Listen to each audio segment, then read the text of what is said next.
बम बनाना आ गया, हम प्रैक्टिकल करेंगे। कहाँ फेंक के आए? सर ने कहा होल्ड ब्रो, थोड़े दिन में बताते हैं आपको कहाँ फेंकना है। थोड़े दिन बाद पता चला कि अंग्रेज अपनी राजधानी बदल रहे थे। अंग्रेजों की राजधानी थी कलकत्ता, कौन सी थी? और अंग्रेज 1912 में राजधानी लेके आए दिल्ली। कहाँ लेके आए? अंग्रेजों का उस समय जो गवर्नर जनरल था उसका नाम था लॉर्ड हार्डिंग सेकंड। क्या नाम था? कौन था? क्या था लॉर्ड हार्डिंग सेकंड? अंग्रेजों का गवर्नर जनरल। राजधानी को कहां से कहां ला रहे थे? कलकत्ता से दिल्ली। 23 दिसंबर 1912। कौन सा दिन था बताओ? लॉर्ड हार्डिंग सेकंड कलकत्ता से दिल्ली तक तो गाड़ी में बैठ के आया। दिल्ली आते उसने कहा रोक दो, अब मैं हाथी में बैठ के दिल्ली के अंदर जाऊंगा ताकि मेरे को फील आए कि राजा दिल्ली के अंदर जैसे घुस रहा हो। अब राजा मैं हूं, गवर्नर जनरल हूं तुम्हारा। तो हाथी पर आगे आगे तो हाथी चलाने वाला, बीच के अंदर खुद वो बैठा हुआ आपके होर्डिंग सेकंड, पीछे उसकी पत्नी बैठी हुई, जैसे राजा रानी दोनों दिल्ली में प्रवेश कर रहे हो। और दिल्ली की जनता दोनों साइड में लाइनें बना के खड़ी, बाहरों फूल बरसाओ, हमारा गवर्नर जनरल आया है। स्टूडेंट, वर्धमान विद्यालय के स्टूडेंट, उन्होंने कहा हम भी फूल फेंकेंगे। क्या? अभी फेंक दो। दिल्ली में एक जगह है चांदनी चौक, कौन सी जगह है? वहां से स्कूल के बच्चे गए, उन्होंने जाकर हम भी फूल फेंक देंगे, आके फेंक दो। फूल में फेंका उन्होंने बम का, फूल बने अंगारे। बम थोड़ा सा चूक गया था, तो जो बंदा बम फेंक रहा था, वो जो बम फेंक रहे थे, तो पास में एक महिला खड़ी थी, लोग इकट्ठे हो रखे थे देखने के लिए। वो महिला पहले बैठी थी, फिर वो खड़ी हो गई, तो जैसे ही हाथ यूं घुमाने लगे, इतने में उस महिला के हाथ टच हुआ, तो हाथ थोड़ा सा ऊपर हो गया। तो होर्डिंग सेकंड तो मरा नहीं, जो हाथी चलाने वाला था वो उड़ गया। मतलब हाथ यदि सही जाता तो होर्डिंग सेकंड उड़ जाता। और होर्डिंग से वो अब बम जाएगा तो फिर उसके होर्डिंग के भी तो लगेंगे वहां, तो होर्डिंग का कंधा टूट गया था, कंधा उठ गया था, मतलब उसकी वाइफ ने कंधा पीछे कैच लिया था। फिर उनका जुलूस वुलूस तो बीच में खत्म हो गया था। अच्छा, उसमें कुछ लड़के पकड़े गए, तो उनको पूछा गया अरे बम बम लाए कहां से थे? उनका अर्जुन सर बनाते हैं हमारे। तो अर्जुन सर का पहली बार नाम आया था दिल्ली बम कांड में। किसमें नाम आया था? पर ज्यादा प्रूफ वगैरह मिले नहीं तो गिरफ्तार नहीं किया गया। अब स्टूडेंट ने कहा भाई इस बार तो चूक गए, पर वापस मारेंगे, जब तक तोड़ेंगे नहीं तब तक वापस बम बनाना है। तो बम वगैरह बनाने के लिए, तैयारी करने के लिए धन चाहिए।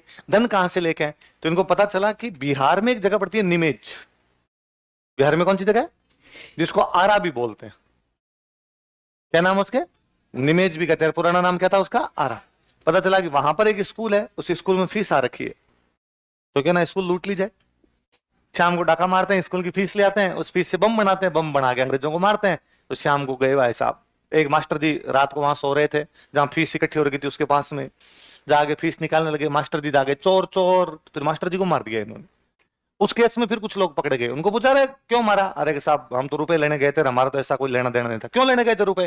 क्यों? क्रांति के लिए धन की आवश्यकता थी। क्रांति किसके लिए? अंग्रेजों के खिलाफ। ये तुम्हें कौन सिखाता रहा ये सब बातें? अर्जुन सर। तो अर्जुन सर गिरफ्तार किए गए थे निमेज हत्याकांड में। किसमें? निमेज। निमेज कहां पड़ता है? बिहार। निमेज का एक और नाम क्या है? 1913 का हत्याकांड है। कब का है? 12 में दिल्ली वाला केस है, 13 के अंदर बनारस षड्यंत्र मुकदमे में खूब सारे लोगों को गिरफ्तार करके लाया। पुलिस क्या करती है, जब खूब सारे लोग गिरफ्तार करती है तो फिर एक आधे बंदे को अपनी साइड में लेके उससे सारी बात पूछती है कि तो अब वरना क्या पता कौन क्या कर रहा था। ये बम बना रहा था, ये बम फेंक के आएगा, ये बम बनाने के लिए मार्केट से सामान लेके आया था, कौन क्या कर रहा था, सजा उसी अनुपात में मिलेगी जो जो काम करना चाह रहा है। अब कैसे पता चले? तो किसी एक आधे को साम दाम दंड भेद से पटा लो, वो सारी बात आपको बता देगा, तो पता चल जाएगा। अंग्रेजों को पता नहीं क्यों लगा कि प्रताप सिंह अपने को बात बता सकता है। कारण यह रहा होगा कि प्रताप सिंह एक तो बड़ा यंग एज का था, 21-22 साल का, मूछें फूटी भी नहीं पूरी, और 122 किलो के आसपास वजन था, 122 या 132 किलो, यूं डब्लू डब्लू होते हैं कहीं एरोमोस टाइप का। तो लगा ये वाला लड़का बता सकता है, तो बुलाएगा अरे इधर आओ। तो ये पुलिस वालों की आदत ही होती है कि मान लो आप 10 लोग, जैसे कॉलेज में कई बार कोई लड़ाई हो जाती है, 10 लोगों को गिरफ्तार किया, तो किसी एक को देख के नहीं पुलिस वाले भैया कहते अरे तुम तो डॉक्टर साहब के बच्चे हो ना?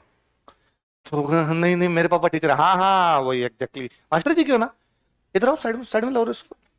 फिर उसको ले जा कहते यार तू इन लुच्चों के साथ कहाँ घूम रहा है, ये तो खुद लफंगे, इनके बाप भी लफंगे हैं।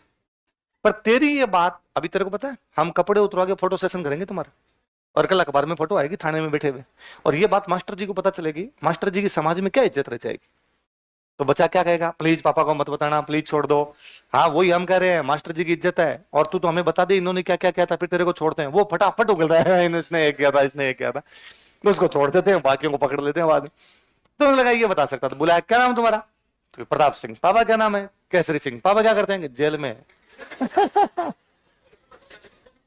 घर में और कौन है तुम्हारे? चाचा जी। वो कहां फरार है। तो अंग्रेजों ने लगा क्या किया जाए, तो अंग्रेजों ने कहा पिताजी से मिलना पसंद करोगे? हाँ। पिताजी कौन सी जेल में गए? हजारीबाग। तो कौन होगा जो बाप से नहीं मिलना चाहे?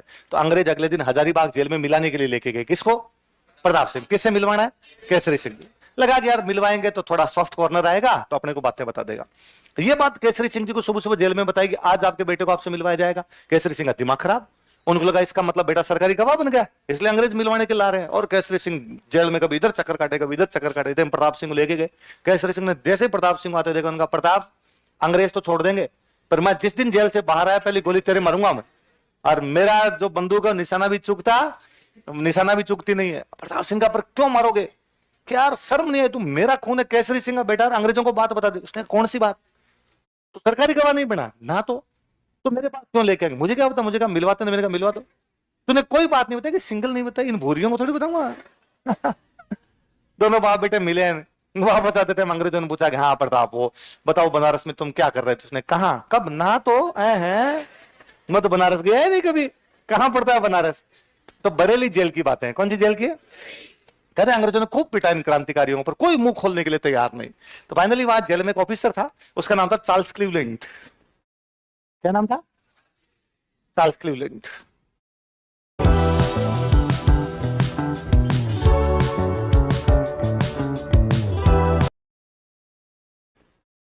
क्या नाम था? Charles Cleveland. उसको लगा यार ये लड़का बता सकता है। एक दिन वापस बुलाया प्रताप सिंह को, और वापस बुला के कहा कि अरे तुम्हारा नाम तो प्रताप सिंह ना? हाँ। पापा केसरी सिंह जो जेल में है? कि हाँ। चाचा वो तुम्हारे फरार चल रहे हैं, पकड़ लिए गए क्या? मुझे क्या होता, आप ही जानो पकड़ लिए नहीं। घर में कौन है तुम्हारे? मम्मी। तो मम्मी बीमार रहती है क्या तुम्हारे? तो भारत में सबकी मम्मियां थोड़ी थोड़ी बीमार है। भारत में ऐसा कोई है ही नहीं जिसकी मम्मी पूरी तरीके से स्वस्थ हो, सबकी थोड़ी थोड़ी बीमार है। ठीक है, हाँ थोड़ा तो बीमार रहती है भाई। और उसने कहा अरे तभी क्यों सर, क्या हुआ? अरे कल वो लेटर आया था तुम्हारे घर से, और मम्मी थोड़ी ज्यादा सीरियस है। भगवान ना करे ऐसा कुछ हो, पर अब देखो तुमसे सच्चाई क्या छुपाऊं, लास्ट स्टेज है। और अब वो बार बार करिए कि मुझे प्रताप से मिला दो, मुझे प्रताप से मिला दो। तो कोई भी बेटा क्या कहेगा? प्लीज मम्मी से मिला दो, मम्मी के पापा कितना भी कठोर हृदय हो, मरती भी माँ से तो मिलना ही चाहेगा कि हाँ माँ से मिला दो मुझे। तो उन्होंने कहा हाँ हम तो भेज ही रहे हैं, हमने केस का भी पूरा पता लगा लिया है, तुम्हारा इस केस में कोई इन्वॉल्वमेंट ही नहीं है, तुम्हारा इस केस में नाम ही नहीं, हम छोड़ रहे हैं। लाओ भाई प्रताप का सामान वामान लिया, और वो कागज लाओ, तैयार करो, रिलीज करो प्रताप को। कागज लाए, झूठे सच्चे साइन करवाए, सामान वामान लेके आए, चाय वाय पिलाई, बिठा के घर जाओ। हालांकि डॉक्टरों ने तो जवाब दे दिया, फिर भी चमत्कार पे दुनिया टिकी हुई है। क्या पता तुम्हारे जाने के बाद मम्मी में हौसला है, मम्मी बच जाए। हम दुआ करते हैं तुम्हारी माँ 100 साल जिए, तुम जाके माँ की सेवा करना। प्रताप सिंह ऐसे में अंग्रेजों ने कहा कि अब प्रताप तू तो जा ही रहा है, जाते जाते बाकियों के नाम तो बता जाए यार, कौन कौन थे देख, तेरे को पता तो है कौन कौन थे। तो प्रताप सिंह पहले पीछे बैठा हुआ था, फिर आगे हुआ, उस अंग्रेज को कहा फलावर समझा गया। प्रताप सिंह अपनी मां के आंसू पहुंचने के लिए बाकी देशवासियों की माताओं की आंखों के अंदर आंसू, कहते हैं इतना पिटा था, इतना जेल में पिटा था, बिजली के झटके लगाए थे। लास्ट में कुल 32 किलो वजन बचा था उसमें, 122 किलो था। इतना उसको मार मार के मदा कर दिया था, उसने एक भी बात नहीं बताई, पीट पीट के मार दिया था अंग्रेजों ने। तो जो जेलर था चार्ल्स क्लीवलैंड, वो अपनी डायरी में लिखता है, मैंने इतना बहादुर बच्चा मेरे जीवन में कभी नहीं देखा। आपका दुश्मन आपकी तारीफ करके जाए, 22-23 साल के लड़के को पीट पीट के मार दिया जाए, उसके बावजूद नहीं बोले, इससे बड़ी बहादुरी क्या रही होगी?